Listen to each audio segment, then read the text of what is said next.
2026 মডেলের টয়োটার এই চমৎকার গাড়িটি মাত্র 10 থেকে 15 লক্ষ টাকা ডাউন পেমেন্ট দিয়ে আপনারা নিতে পারবেন। বিশেষ করে যারা ব্র্যান্ড নিউ গাড়ি পছন্দ করে থাকেন, রিকন্ডিশন গাড়ি অথবা পুরাতন গাড়ি নিতে চান না, তার জন্য হচ্ছে এই গাড়িটি। গাড়িটির কালারটি একেবারেই আনকমন।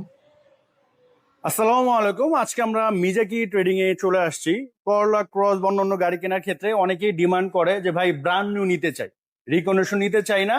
জাপান থেকে যে 200 400 500 1000 কিলোমিটার চলে আসছে অনেক সময় ভাইয়া এটা যেমন 7 কিলো চালানো, 7 কিলো। 7 কিলো, এটা 26-এর গাড়ি ভাইয়া। আচ্ছা। আপনি 2026 সালে আছেন, 2026-এর গাড়ি, তার মানে একেবারে ব্র্যান্ড নিউ, একদম ব্র্যান্ড নিউ। এস গ্রেডের গাড়ি, এস গ্রেডের গাড়ি 2026 এর মডেল। এটা Z leather package, full option. আপনার অকশন গ্রেড হলো এস। আচ্ছা আচ্ছা। সো এই হচ্ছে ফ্রন্ট লুক। এটা 24 থেকে একেবারে ডিফারেন্ট ভাই না? 25 থেকে ডিফারেন্ট। 25 থেকে ডিফারেন্ট। সো আউটলুকটা কিন্তু মাশাআল্লাহ খুবই সুন্দর, খুবই সুন্দর ভাইয়া। এটা খুবই কালারটা কি? এইটা অনেক সময় অনেকে বলে ম্যাসিভ গ্রে, বাট এটা নাডো গ্রে বলা হয় আর কি। আচ্ছা আচ্ছা। আর পলি এগুলো দিয়ে কি ময়লা হয়ে যাবে এজন্য নাকি? না ভাইয়া, পলে হ্যাঁ ব্র্যান্ড নিউ যেহেতু, এটা জাপান থেকে এইভাবে পলি করা, ওইভাবেই আসছে, ওইভাবেই আপনি ওইভাবে রেখে ওভাবে রেখে দিয়েছে। ও আচ্ছা আচ্ছা, বুঝতে পেরেছি। সো কালার অনেক সময় আবার বাংলাদেশে যারা আছে তারাও অনেক সময় পলি লাগিয়ে দেয় যেন কোনো ধরনের ময়লা না হয়। বুঝতে পেরেছি। তো দেখতে পারেন ব্র্যান্ড নিউ গাড়িতে আসলে ফিলটাই আলাদা। যেমন নিউ শেপের এইসব 26 বা 25-এর গাড়িতে অনেক চেঞ্জ এসেছে। আচ্ছা আচ্ছা। যেমন আপনার সিট কুলিং ছিল না আগে, এখন সিট কুলিং চলে এসেছে। যেটা হ্যাঁ, সিটে হিটার তো থাকবেই, কুলিং থাকলে হিটার থাকবেই। কুলিংটা কিন্তু আগে শুধু হ্যারিয়ার প্রাডোতে আসতো, অ্যালফার্ডে আসতো, এখন এই করলা ক্রসে এসেছে। আচ্ছা, বুঝতে পেরেছি। এবং এটা হচ্ছে মুন রুফ না? জি, প্যানোরামিক রুফ সহ। তো প্যানোরামিক রুফ সহ। এটার কি সাইজ বেড়েছে আগের থেকে না আগের সাইজ? না ভাইয়া, সেম সাইজই বলা চলে। আচ্ছা আচ্ছা। জাস্ট আউটলুকটা পুরোটা চেঞ্জ করে ফেলেছে। আর কিছু ফাংশন, লাইট চেঞ্জ করে ফেলেছে, সামনের ফ্রন্ট লাইট, রিমস, ভিতরের সিট, এভরিথিং।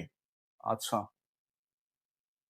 সো অনেকেই রিকন্ডিশন নিতে চায় না, চায় যে ব্র্যান্ড নিউ, তাদের জন্য হচ্ছে এই গাড়িটা। পেছনে এসি ভেন্ডার আছে, এভরিথিং। আচ্ছা, ফুল লোডের অপশন। এবং আপনি গিয়ারের নবের এই সাইডটা পুরোটা কিন্তু একটা ডিআরএল আছে, এনবিএম লাইট সহ। আচ্ছা আচ্ছা। ও ওই যে ওইটা না? জি জি ভাই, আমি প্রথমে ভাবছিলাম মনে হয় ওটা লাইট না, এনবিএম লাইট সহ আছে। আচ্ছা আচ্ছা, বুঝতে পেরেছি। 360 ক্যামেরা, অটো পার্কিং, অ্যাপল কার প্লেয়ার, এভরিথিং আছে। আচ্ছা। এটা যদি ভাই প্রাইসে আসি, কত প্রাইস পড়বে ভাই? এইটা কালারের জন্য প্রাইস বেশি। এইটা আমরা আস্কিং প্রাইস চাচ্ছি 63 লক্ষ টাকা। আচ্ছা। আর এটা যদি কেউ ডাউন পেমেন্ট যদি নেয়? ডাউন পেমেন্টে ভাইয়া যদি বলেন, এইটা আপনি 10 থেকে 15 লাখ টাকা, আপনি 10 থেকে 15 লাখ টাকা ডাউন পেমেন্ট দিলে হয়ে যাবে। ব্যাংক লোনের মাধ্যমে। অবশ্যই। আর চাইলে ফুল ক্যাশও নিতে পারবেন, ফুল ক্যাশও নিতে পারবেন। জি। স্ক্রিনে ভাইদের নাম্বার দেওয়া আছে। আর ভাইরা মূলত রিকন্ডিশন গাড়ি ইম্পোর্ট করে থাকে। বাংলাদেশের বিভিন্ন নাম করা যে মডেলগুলো আছে সবই এখানে পেয়ে যাবেন। এগুলা দরকার হলো ভাইদের নাম্বার ফোন দিবেন। আমাদের কাছে কিন্তু ভাইয়া এটা পার্ল কালার আছে, base colour, pearl colour ready stock আছে, বেস কালার আজকে পোর্ট থেকে ছুটেছে। আপনি এনি টাইম কালকে আসলে দেখতে পারবেন ইনশাআল্লাহ। আচ্ছা। তো এই তো ছিল মোটামুটি আজকের এই ভিডিও। স্ক্রিনে নাম্বার দেওয়া আছে, বিস্তারিত ফোন দিতে পারেন। এখন পর্যন্ত বিদায় নিচ্ছি, সবাই ভালো থাকেন। আসসালামু আলাইকুম।